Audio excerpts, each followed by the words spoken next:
Now we all know what ICT is, we know what ICT entails. We know ICT is a set of diverse technological tools and resources that we all use to share information, exchange information, and make for seamless communication. Now, do we really know what architect enterprise entail? No, we don't. My name is Peace, and together with my team, we'll be walking you through ICT with a focus on the enterprise architecture. Now, what will we say the enterprise architecture is? We'll say that the enterprise architecture seems to look at how technological components of the information system work together. Now, when I say technological components, I'm talking about the hardware, the software, and various telecommunication elements. Now, the enterprise architecture can or cannot fit into a system dependent on the nature of the business and what the business currently operates. Now, enterprise architecture tailors it down, narrows it down to your specific business, what you will need technological wise to make for seamless communication and to make your information system a bit stronger. We know that it seeks to understand your organization specifically and helps you apply the right enterprise architecture that goes along with changing technologies. Now, prepare for a walkthrough of how all the elements come together to fit into your business and to make it very seamless. Now, Shola, over to you. Thank you, Chris. I'm going to talk about the computer hardware. The computer hardware refers to the physical components of the computer which can be seen, touched, and felt. It's divided into 4 components, which are the input, output, processing, and storage. The input refers to devices that send data but cannot receive data from other devices. Examples include the mouse, the keyboard, and the microphone. While for the outputs, they receive information from other computers but they cannot send information to other computers. Examples include the monitor and the projector. Then for the storage of a computer is basically measured in bytes, and we have 2 types of storage. That's the primary storage and the secondary storage. The primary storage refers to the random access memory. That's the RAM, which is like the inbuilt storage that came with the computer, while the secondary storage refers to any other storage option apart from the random access memory, which includes the hard disk, the memory cards, and all. Over to you, Jennifer. Thank you, Shola. Focusing on software. Software is the entire set of programs, procedures, and routines associated with the operation of a computer system. So software is a set of instructions that directs the computer's hardware to perform a task.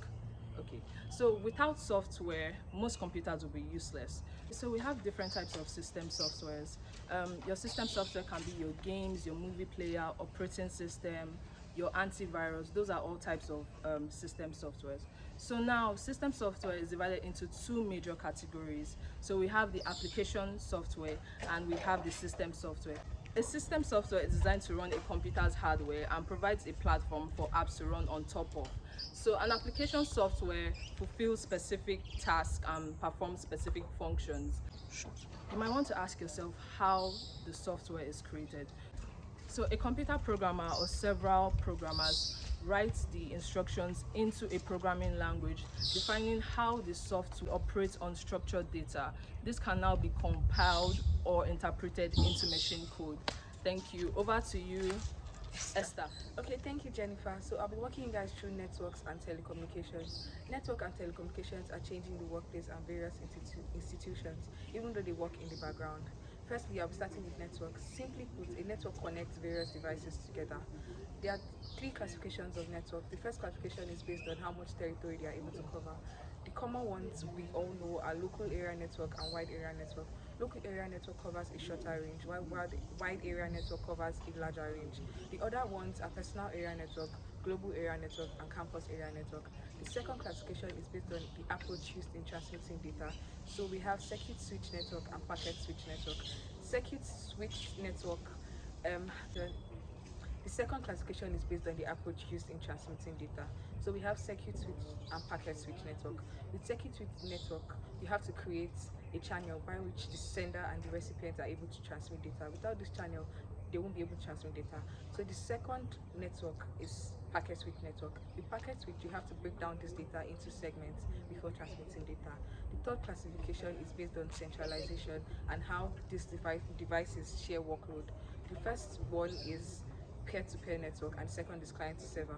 Peer-to-peer network is highly decentralized without any host, so devices can just share data with each other without having to have a central host. With client to server network, they need a central host. So this central host is in charge of running programs and storing data.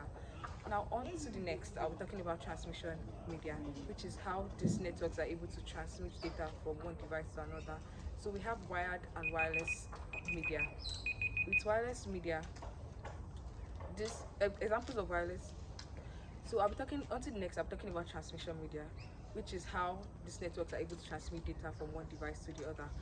So we have two types of transmission medias, which are wired and wireless media.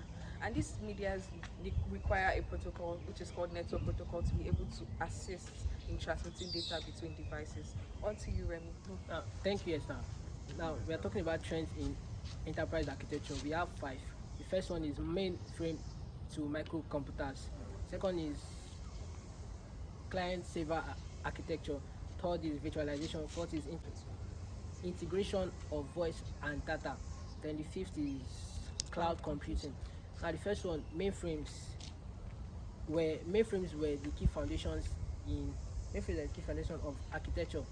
We have like dumb terminals. Dumb terminals access data centers or mainframes, and private list lines were used in transmitting this data to between company sites. Due to the server being jam-packed with clients and organization, the organization center became quickly jammed with a lot of framework of pieces. Now to solve this problem, organization implemented virtualization using software that allows multiple operating in one physical PC server. The first one is integrating voice and data. Since the mainframe era in the 2016, buildings were constructed in two sets of cabling each office, one for data communication, the second for voice. Now this made them separated. Now to solve this, voice over internet protocol was created. Now this bridged the gap between data communication and voice, which makes both to be integrated along the same network server, and thus allowing organizations bring out informations of clients while on the call with them. Now the next is cloud computing. With an internet connection, employees can easily access virtual services like storage, video streaming, and conferencing.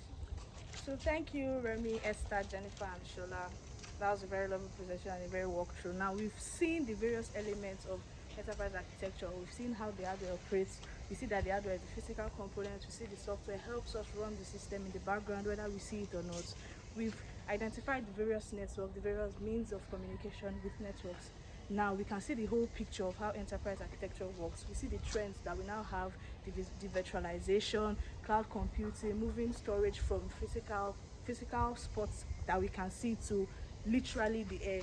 We've seen all these various elements of enterprise architecture. Now what enterprise architecture will help you do is to tailor it to your specific business, because it can't work for every kind of business. So you will need to streamline it to what works best for your organization, what works best for your organizational structure. And I hope that my team has been able to shed more light on this. Thank you very much. See you guys next time.